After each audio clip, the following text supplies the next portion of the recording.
नमस्कार बच्चों।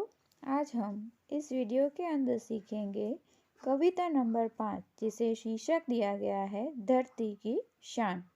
इस कविता के कवि हैं पंडित भरत व्यास जी। उनके बारे में कुछ बात करें तो पंडित भरत व्यास जी हमारे जाने माने गीतकार थे। इनका जन्म 18 दिसंबर 1918 राजस्थान के चीरू गांव में हुआ था। आपने कई गीतों की रचना की है। यह गीत सन 1958 में आई हिंदी फिल्म गाँव गोरी से लिया गया है। इस गीत की बात करें तो मनुष्य चाहे तो कुछ भी नामुमकिन नहीं है। वह अपने परिश्रम और शक्ति से कुछ भी हासिल कर सकता है। नदियों का मुख मोड़ सकता है और पर्वतों के ऊपर से रास्ता बना सकता है। तो इस तरह यहाँ पर कवि ने मनुष्य की ताकत का वर्णन करते हुए एक गीत प्रस्तुत किया है। कवि कहते हैं, भारतवासियों के लिए धरती की शान तू, भारत की संतान, तेरी मुट्ठी में बंद तूफान है रे, मनुष्य तू बड़ा महान है रे। यहाँ पर मनुष्य और खास करके अगर तुम भारत की संतान हो तो तुम पूरी धरती की शान हो, क्योंकि तुम्हारी मुट्ठी में तूफान है। तूफान होना यानी कि आपके अंदर इतनी ताकत है कि आप कुछ भी कर सकते हो। तो इस तरह मनुष्य ने या कवि मनुष्य से कहते हैं, तू जो चाहे पर्वत पहाड़ को फोड़ दे, तू जो चाहे नदियों के मुख को मोड़ दे। यानी कि पर्वतों को तोड़कर तुम रास्ता बना सकते हो और नदियों पर बांध बनाकर उसका मुंह भी मोड़ सकते हो, यानी कि उसका जो पानी है वो दूसरी दिशा में मोड़ सकते हो। तो यह ताकत है मनुष्य की। तू जो चाहे माटी में अमृत निचोड़ दे, तू जो चाहे धरती को अंबर से जोड़ दे, अमर तेरे प्राण मिला तुझको वरदान, तेरी आत्मा में स्वयं भगवान है रे। यहाँ पर कवि मनुष्य से कहते हैं और भारतवासियों से कहते हैं कि आपको एक वरदान मिला है कि आप कुछ भी कर सकते हो। मनुष्य से कहा है, भारतवासियों से कहा है कि आपके अंदर तो भगवान बसते हैं। आप कुछ भी कार्य आपके लिए असफल नहीं है या फिर आपके लिए कोई भी कार्य मुश्किल नहीं है। अगर आप परिश्रम करें तो आप किसी भी हद तक किसी भी कठिन कार्य को पूरा कर सकते हो।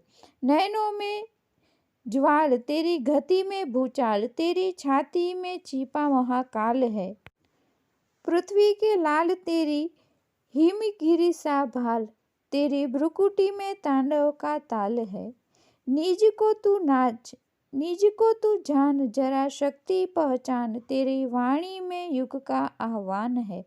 यहाँ कवि कहते हैं कि तुम्हारी नैनों में ज्वाल है, यानी कि तुम्हारी आंखों में अग्नि है, कुछ कर दिखाने की ताकत है। तेरी गति में भूचाल, जैसे कि भूचाल से पूरा जो वातावरण है वो हिल जाता है और भूचाल के अंदर एकदम शक्ति होती है, वैसे ही तेरी गति के अंदर भी शक्ति है, तेरे कार्य में इतनी ताकत है। तेरी छाती के अंदर महाकाल जैसा विराट स्वरूप छिपा हुआ है। पृथ्वी के लाल, तेरा हिमगिरी सा भाल, तेरा पृथ्वी के लाल यानी कि भारतवासी से कहा है कि तुम्हारे माथे पर यानी कि तुम्हारा जो भाल है वहाँ पर हिमगिरी है, यानी कि हिमालय तुम्हारे ऊपर शोभायमान है। तेरी भ्रुकुटी में तांडव ताल रे, यानी तुम्हारी भ्रुकुटी के अंदर भगवान शंकर तांडव से अपना भयंकर स्वरूप दिखाते थे, वैसा ही भयंकर स्वरूप तुम्हारी भ्रुकुटी के अंदर छिपा हुआ है। निज को तू जान, शक्ति पहचान, यानी कि हमें सिर्फ अपने आप को जानने की, हमारे अंदर छिपी हुई शक्तियों को पहचानने की ज़रूरत है। तेरी वाणी में युग का आह्वान है, यानी कि अगर तू एक आवाज़ लगाए तो पूरा जो जगत है वो तेरे साथ आ सकेगा, यानी कि तेरे बुलाने पर पूरा जो संसार है वो तेरे साथ खड़ा हो जाएगा। इतनी शक्ति है भारतवासी के अंदर।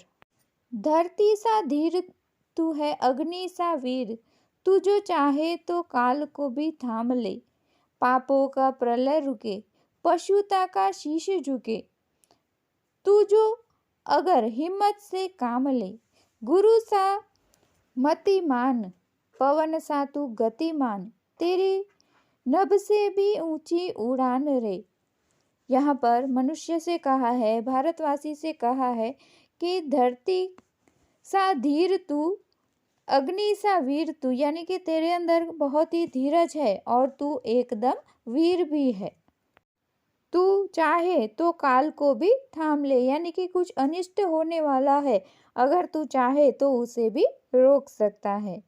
अगर भारतवासी ठान ले तो पापों का प्रलय आने से रुक सकता है, यानी कि समाज के अंदर पाप वो रोक सकता है। पशुता का शीश झुके, यानी कि जो अमानवीय वर्तन होते हैं, तो अगर तू ठाने तो वह व्यवहार भी मनुष्य के अंदर से मिट सकता है, यानी कि सभी मनुष्य ईमानदारी और सच्चाई के रास्ते पर चल सकते हैं।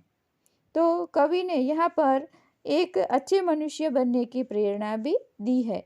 तू जो अगर हिम्मत से काम ले, गुरु सा तू मतिमान, अगर तू हिम्मत से काम ले तो लोग हैं वो ईमानदारी से कार्य करेंगे, और तू गुरु सी मति धारण करे हुए है, यानी कि गुरु में जितनी बुद्धि होती है उतनी बुद्धि है तेरे अंदर। जैसे पवन में गति है वैसे गति भी तेरे अंदर है।